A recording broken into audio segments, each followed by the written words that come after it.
Hello, this is a game from Foxxy where black won by 11.5, and actually at the end there was an agi in the top that black would use and win even bigger. So we have this combination with Atari, Atari again, then cut in the middle, Atari one more time, and here too, then Atari like this, Atari in the top, keep going Atari till you capture everything.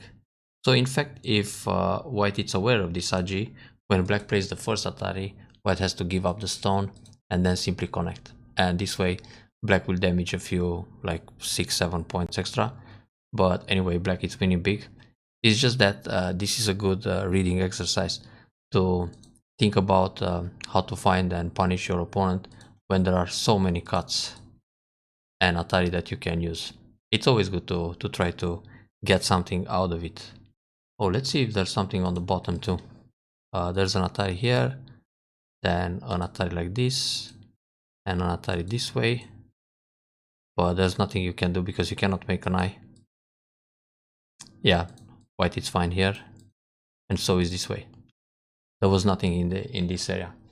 Anyway, this game looked pretty good for black from the beginning to the end, with some better options both for white and black in certain local fights. So let's get into it. So we have a parallel Fuseki. It's more common for black to play both moves on the right side, so either r4 here or q3, because the board is not a complete square, so when you take the right side it feels bigger than when you take the top side. On the top it's less wide, I mean it's a bit more narrow, because the board is a rectangle. So anyway, nothing wrong to play like this.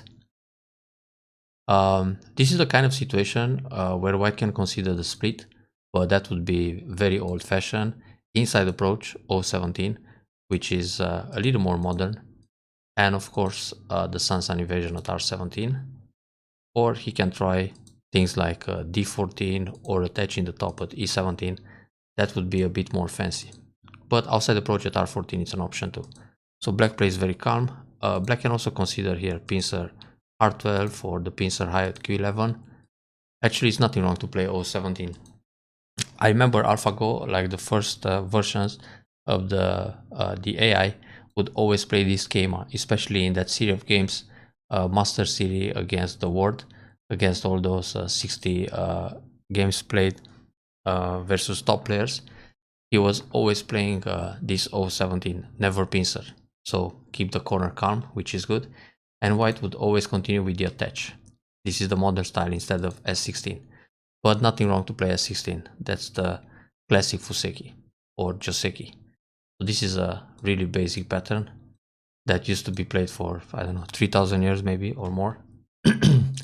Now black plays approach the Kakari inside at f3, but in fact it's more interesting to play o3, because white is already developing a moyo on the right side. Therefore, when you play o3, you try to keep that moyo in check. You don't let him build too much. When you play f3, white can play h3, a pincer to develop the bottom side. Then when you simply go in the corner, this Joseki will end up center for white. And now white can play another move in the lower side like o4 or o3.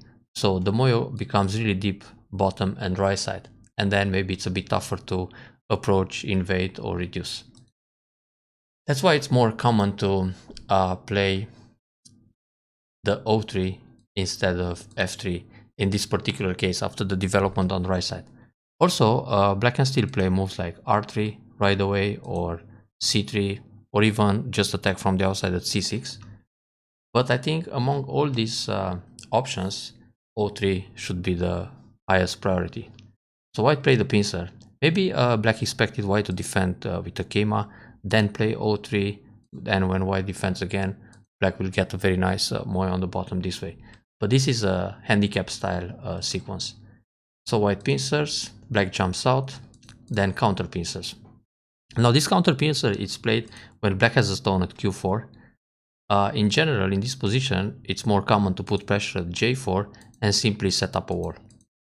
This is a basic Joseki. It's played a lot in low handicap, like 2 or 3 stones handicap, but also in even games. So black simply gets some outside thickness and then attacks again the left from c8. Now white has to come out. Then black has the sun invasion.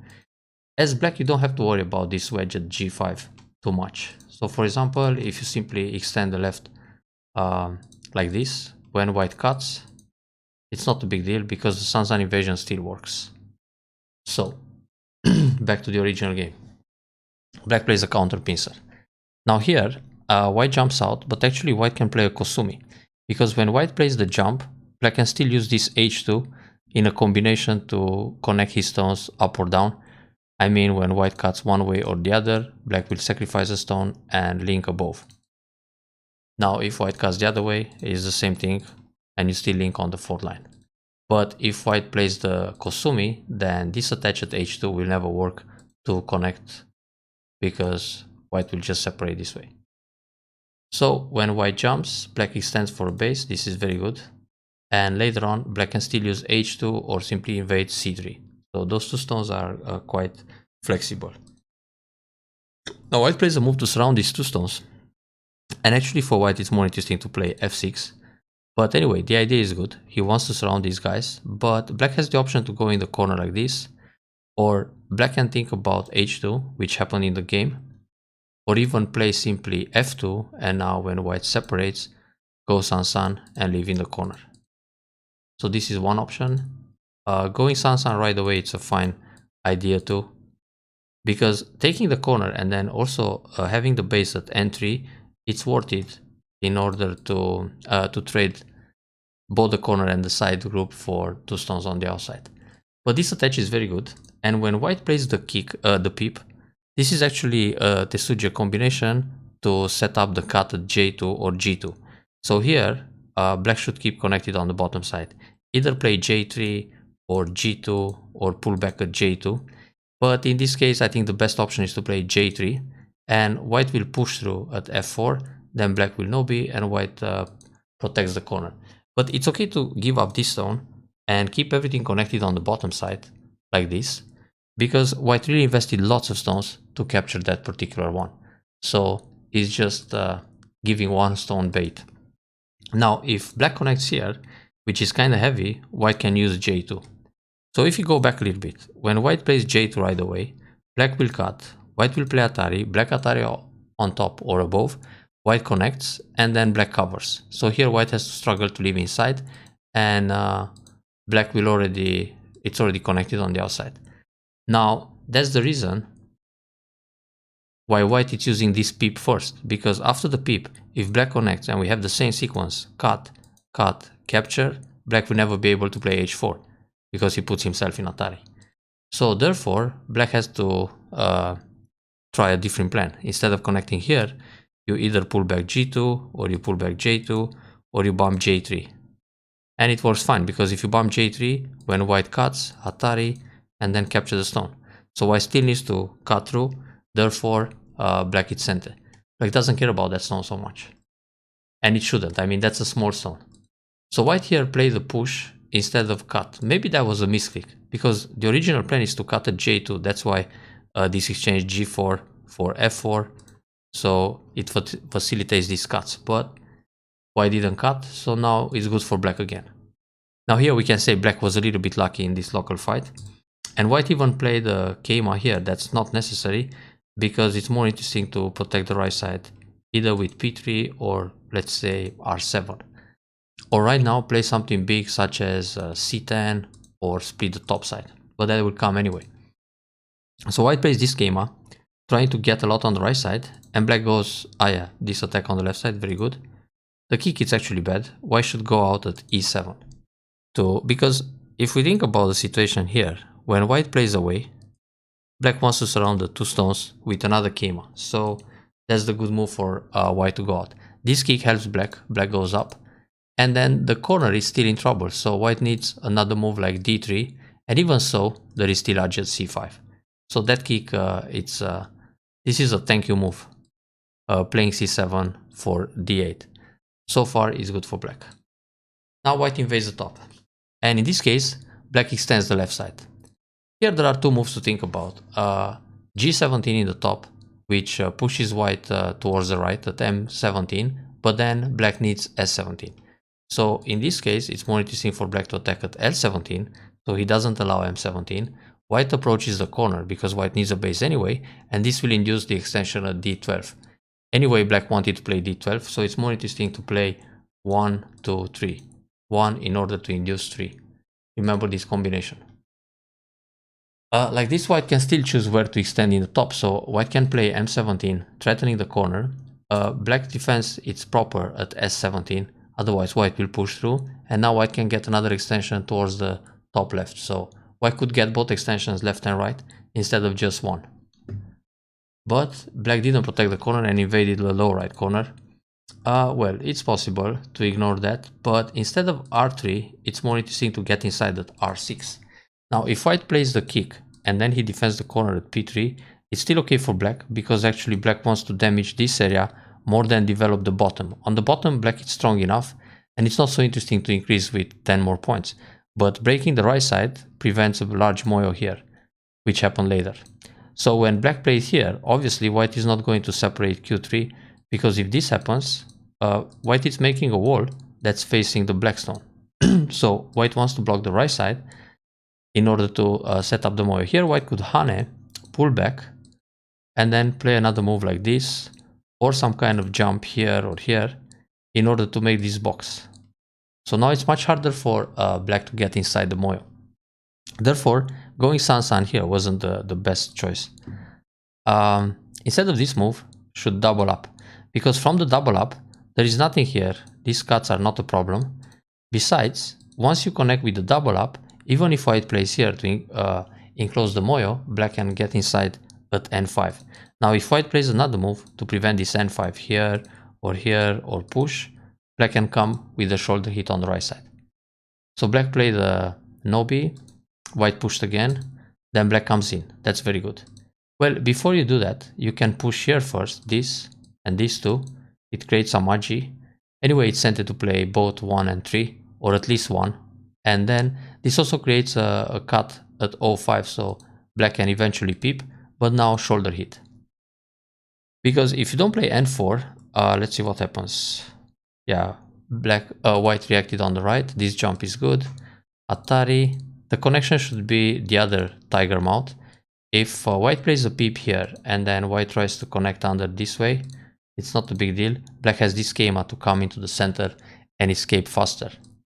Now, playing the tiger mouth in the game, white can peep and then Keima to surround everything.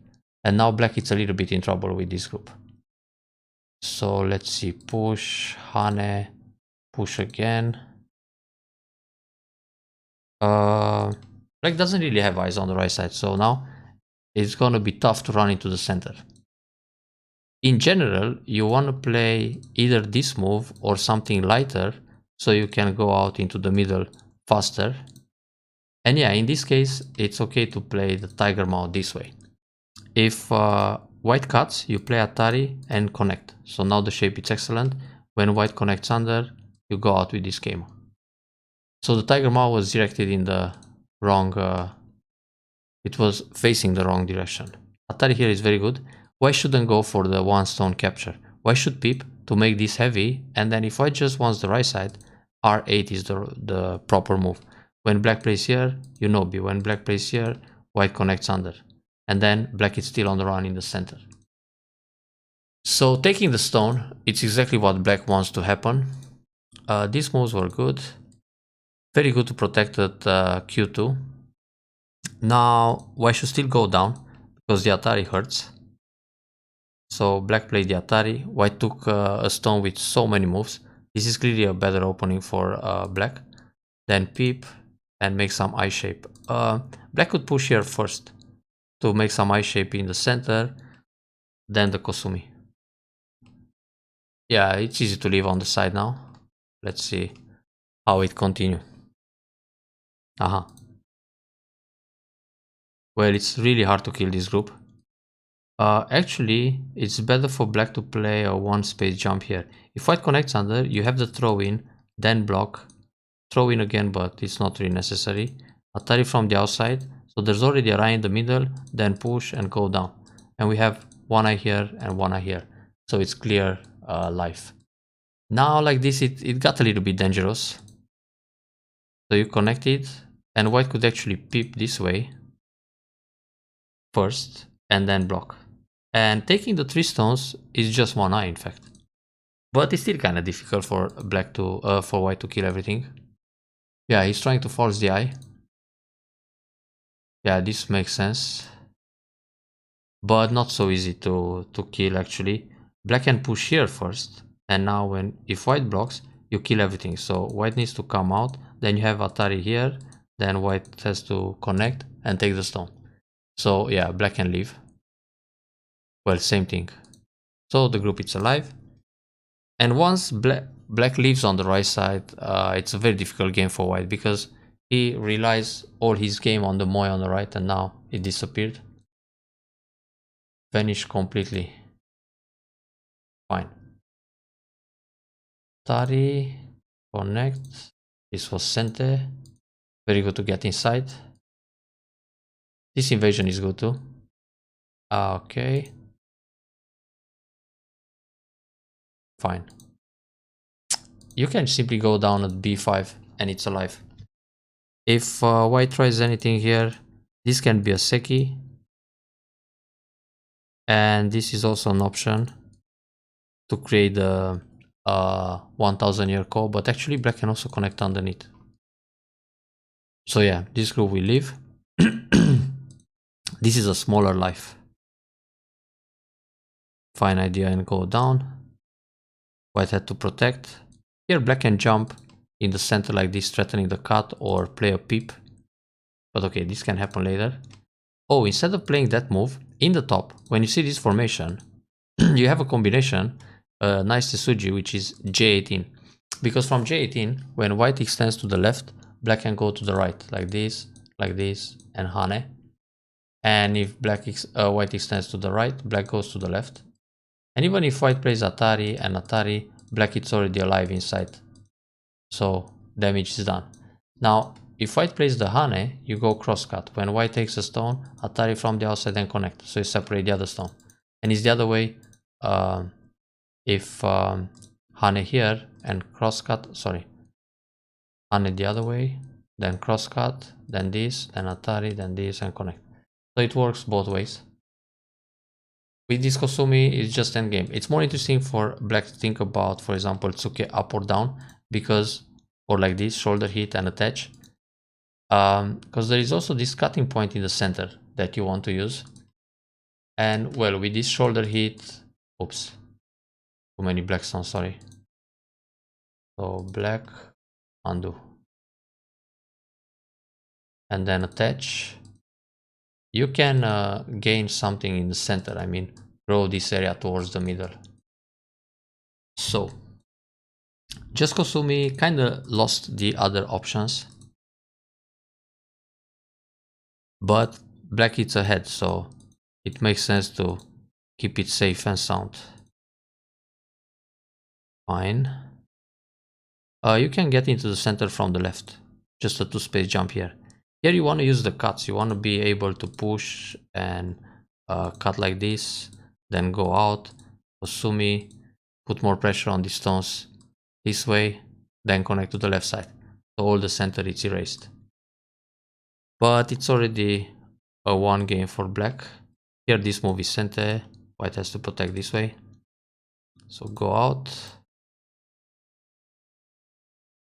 Yeah, seems safer to play just 1-space jump or play a 1-space jump here and let white come around like this, then reduce. So need some cautious moves. Now the shape point would be this one or this one.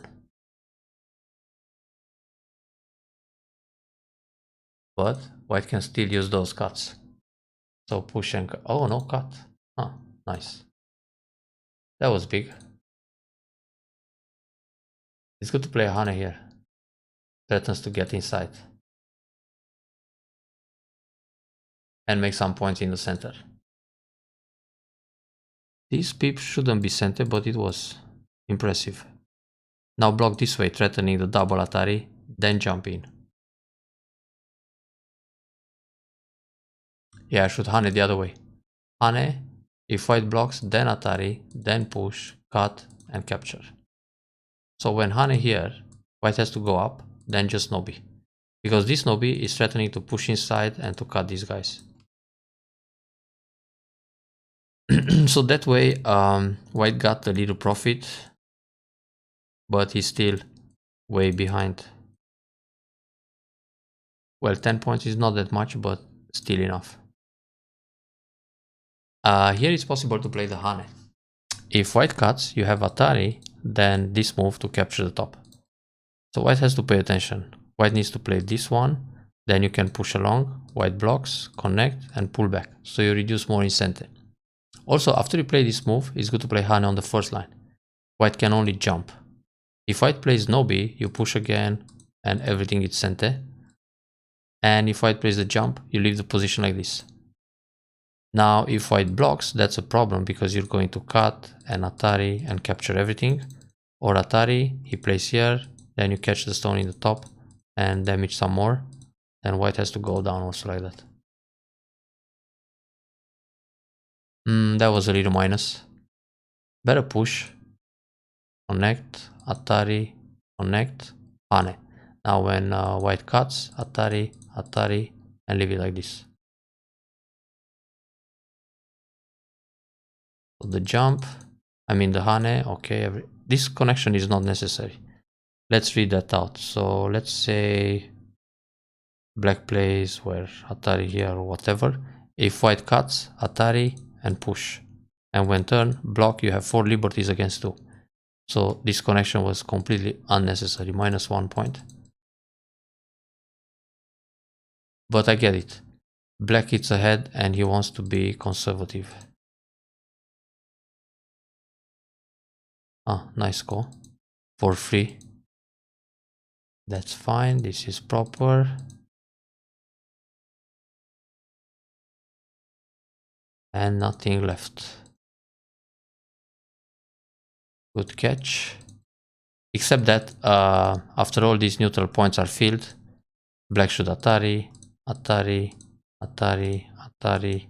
Actually, well, it's always nice to start with a small Atari in the top. Because now, when white will see what's gonna happen, he's not going out. But when you start with the Atari, maybe he thinks, okay, probably you didn't read it out properly and he might go out and then you will have a shock when everything dies here. So that's important to read out.